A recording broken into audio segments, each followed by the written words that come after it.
Hi everyone, how are you all doing good? Super. तो इस video में हम बात करेंगे कि मैं पोलैंड कैसे आया, और दूसरी चीज़ के बारे में बात करेंगे कि पोलैंड अभी वर्क परमिट इशू कर रहा है या नहीं कर रहा है। ठीक है। और ये वीडियो पार्ट 1 होगा। इस वीडियो में मैं बात करूँगा जो मेरी स्टोरी है इंडिया की, ठीक है, पोलैंड आने से पहले की। ठीक है। और पार्ट 2 बनाऊँगा जिसमें मैं बात करूँगा जो मेरी स्टोरी होगी पोलैंड आने के बाद की। ठीक है। मीन्स के यहाँ जो मैंने 5 साल स्पेंड किए हैं उसका जो एक्सपीरियंस है वो आपके साथ शेयर करूँगा। ठीक है। तो फर्स्ट पार्ट को स्टार्ट करते हैं। तो यार मैं पोलैंड आया, ठीक है, 13 मार्च 2019 को। 2019 से लेकर के अभी हो गए 24, मीन्स के अराउंड 5 इयर्स कंप्लीट हो गए हैं। मार्च में हो जाएंगे, ये वाले मार्च में 5 साल कंप्लीट हो जाएंगे। तो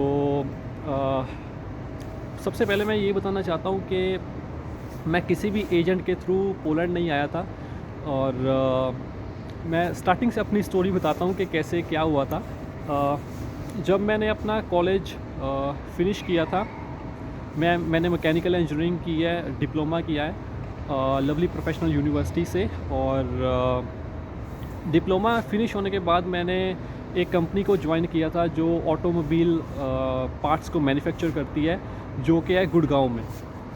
ठीक है। वहाँ पे मैं काम कर रहा था, मेरे को 6 महीने हो गए थे उस कंपनी में काम करते हुए। और तब मेरे को अपने प्लेसमेंट कोऑर्डिनेटर का कॉल आता है और वो बताते हैं कि एक कंपनी है, इंडियन बेस्ड कंपनी है, बट उसका प्लांट है पोलैंड में, जो डिप्लोमा इंजीनियर्स को हायर कर रही है। तो एक उनका जो उनका हेड क्वार्टर है वो नोएडा में है, और वो ऑफ कैंपस ड्राइव है। अगर तुम चाहो तो वॉक इन इंटरव्यू के लिए जा सकते हो और इंटरव्यू दे सकते हो। तो ये बात मैंने अपने पेरेंट्स के साथ शेयर की और उनसे पूछा कि ऐसे ऐसे करके कंपनी है। तो वो बोले ठीक है, अगर तुम चाहो तो तुम इंटरव्यू दे सकते हो। और मेरे पेरेंट्स ने बोला कि पहले कंट्री के ऊपर रिसर्च कर लो कि पोलैंड कंट्री कैसी है, ठीक है, वहाँ के लोग कैसे हैं और कैसी इकोनॉमी है, सब चीज़ें हमने बैठ के रिसर्च की। और फिर फाइनली मैं इंटरव्यू के लिए गया। और उसके 3 राउंड थे, इंटरव्यू के 3 राउंड थे, हाँ मेरे को याद है। तो मैं कुछ प्रिपेयर करके नहीं गया था इंटरव्यू के लिए, क्योंकि रिसेंटली कॉलेज से पास आउट हुआ था। और 6 महीने मेरे को हो गए थे गुरुग्राम में एक कंपनी में काम करते हुए। तो मेरा यही था कि अगर होगा ठीक है, नहीं होगा तो भी ठीक है, कोई बात नहीं, एटलीस्ट मेरे पास इंडिया में जॉब तो है। तो फिर मैंने इंटरव्यू दी और मेरा सिलेक्शन हो गया। ठीक है। और मैं सिलेक्ट हो गया। तो उसके बाद कंपनी ने बोला, जब मैं सिलेक्ट हो गया मेरे को पता चला सबसे पहले मैंने कंपनी में रिज़ाइन किया जो मैं काम कर रहा था ना गुरुग्राम में, तो मैंने वहाँ कंपनी को रिज़ाइन कर दिया और बैक टू पंजाब तो फिर उसके बाद जो पोलैंड वाली कंपनी थी उन्होंने बोला कि आप अपने डॉक्यूमेंट्स हमें दो। ठीक है। तो मैं फिर उसके बाद डॉक्यूमेंट्स अरेंज करने लग गया। और मेरे को, क्योंकि 5 साल हो गए, मेरे को याद नहीं है एग्जैक्ट क्या क्या डॉक्यूमेंट्स थे। एक तो जो मेरी डिप्लोमा की ट्रांसक्रिप्ट्स होती हैं, मार्कशीट्स, वो लगी थी, और करैक्टर सर्टिफिकेट लगा था, और जो डिप्लोमा का एक मेन सर्टिफिकेट होता है वो लगा था। तो यही बेसिक से डॉक्यूमेंट्स थे। क्योंकि जब कंपनी इन्वॉल्व होती है तो इतने ज़्यादा डॉक्यूमेंट्स नहीं होते, इतना कॉम्प्लिकेटेड नहीं होता।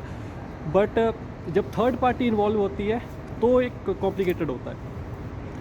तो उसके बाद उन्होंने हमसे डॉक्यूमेंट्स लिए। तो डॉक्यूमेंट्स लेने के बाद वीज़ा प्रोसेस हुआ। कुछ महीने के बाद मेरा वीज़ा आ गया। ठीक है। और it was completely fully sponsored, means के जो भी हमारा था फ़्लाइट का टिकट्स और पोलैंड में आकर के कहाँ रहना है, ठीक है, उनके खुद के अपार्टमेंट्स थे, तो सब कुछ उनका ही था। It was completely fully sponsored. तो ऐसे मैं पोलैंड आया था, ठीक है, एक कंपनी के थ्रू। और बहुत सारे अब मेरे को कमेंट्स आ रहे हैं मेरी वीडियोस के नीचे कि हमें वर्क परमिट चाहिए, हमें वर्क परमिट चाहिए। देखो, इसके यार सिंपल से 2 तरीके हैं अगर आपको पोलैंड आना है तो। मेरे हिसाब से जो सही तरीका है पोलैंड आने का, ठीक है, वर्क परमिट के ऊपर या फिर स्टडी बेस के ऊपर, ठीक है, यही 2 तरीके हैं। देखो, जहाँ तो आप अगर आपके पास कुछ एक्स्ट्रा ऑर्डिनरी स्किल है, ठीक है, फिर आपको वर्क परमिट पोलैंड की कोई कंपनी प्रोवाइड करवा सकती है, ठीक है। बट अगर आप बोलोगे, क्योंकि यार कोई भी ऐसी कंट्री नहीं है जहाँ पे इतनी ज़्यादा लेबर की शॉर्टेज है कि अगर आप कंपनी को मैसेज करोगे और आपको वर्क परमिट दे देगी, ऐसा तो नहीं है ना। तो यार सिंपल सी बात है कि अगर आपके पास कुछ ऐसी स्किल है, जैसे कि ट्रक ड्राइवर की स्किल बहुत बहुत यूज़फुल है और बहुत वैल्यूएबल है, ठीक है। उसके बाद फॉर एग्ज़ाम्पल अभी रिसेंटली क्या चल रहा है, एआई, आर्टिफिशियल इंटेलिजेंस जो है, इसकी बहुत डिमांड है, ठीक है। मैंने यहाँ पे एक कंपनी में अप्लाई किया था जॉब के लिए, पीएनजी में। तो उन्होंने क्या बोला कि डेटाबेस की एक जॉब थी जिसमें मैंने अप्लाई किया था, बट उन्होंने बोला कि अगर आपको लुकअप्स आते हैं, लुकअप्स होते हैं जो डेटाबेस होता है, जो शीट्स होती है, उसमें से कोई भी इंफॉर्मेशन अगर निकालनी है, उसमें से कोई भी कोई भी इंफॉर्मेशन नहीं कह सकते हैं, कुछ भी निकालना है, उसमें से डेटा निकालना है, तो उस फार्मूलाज़ को यूज़ किया जाता है, लुकअप्स को। तो मेरे को नहीं पता था ये सब चीज़ें। तो जब मैंने इसके ऊपर रिसर्च किया, जब मैंने इसको थोड़ा सा सीखना स्टार्ट किया कि वी लुकअप्स क्या होते हैं, तो उसके बाद मेरे को पता चला कि इसका जो अल्टरनेटिव है वो भी आ चुका है, वो भी आर्टिफिशियल इंटेलिजेंस में। तो उसको बोलते हैं रोज़.ai एक आर्टिफिशियल इंटेलिजेंस सॉफ्टवेयर है जो वी लुकअप से भी अच्छा है, उससे भी बढ़िया परफॉर्म करता है और कम से कम टाइम में आपको मीन्स के बहुत अच्छे रिज़ल्ट देता है। तो फिर मैंने उसको स्टडी किया और मीन्स के उसमें आपको सिर्फ एक प्रॉम्प्ट लिखना होता है, जो प्रॉम्प्ट होता है जिसकी इंग्लिश थोड़ी ठीक ठाक है, ठीक है, जो प्रॉम्प्ट लिख सकता है वो उसको यूज़ कर सकता है। तो सिर्फ आपको प्रॉम्प्ट लिखना है कि मेरे को इस दिन का डेटा चाहिए या फिर इस ईयर का डेटा चाहिए, जो भी स्पेसिफिक डेटा आपको चाहिए सिर्फ आपको लिखना है और डेटा आपके सामने आ जाएगा और वो डेटा एक टेबल के रूप में सामने आएगा। तो बहुत ही अच्छा सॉफ्टवेयर है रोज़.ai, और जहाँ फिर लिख सकते हो रोज़.com। हाँ, तो ये स्किल है, इसको स्किल बोलते हैं।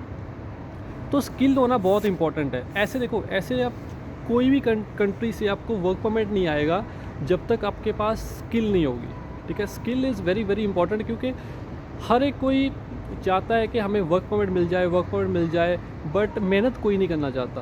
तो ऐसा तो नहीं होगा ना दोस्त। तो मैं यही कहना चाहता हूँ, जहाँ तो आप अपनी स्किल के ऊपर काम करो, ठीक है, या फिर आप हायर एजुकेशन के लिए किसी भी कंट्री को चूज़ कर सकते हो, या फिर यूरोप में, या फिर आपको किसी भी कंट्री में जाना है जहाँ फिर, ठीक है, हायर एजुकेशन, या फिर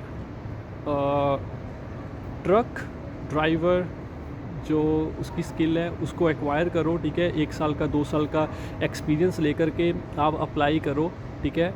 उस स्किल की वैल्यू होगी, ठीक है। फिर कोई भी ऐसी कंपनी नहीं होगी जो नहीं चाहेगी आपको हायर करना, ठीक है। और जब आपके पास स्किल होगी तो कंपनी आपको सब कुछ स्पॉन्सर करेगी, ठीक है। तो this is all about the video, ठीक है। ये इन्फॉर्मेशन थी जो आपके साथ शेयर करनी थी, बहुत इंपॉर्टेंट इन्फॉर्मेशन है। तो that's all for the video, ठीक है। मिलते हैं नेक्स्ट वन में। Till then take care and have a nice day.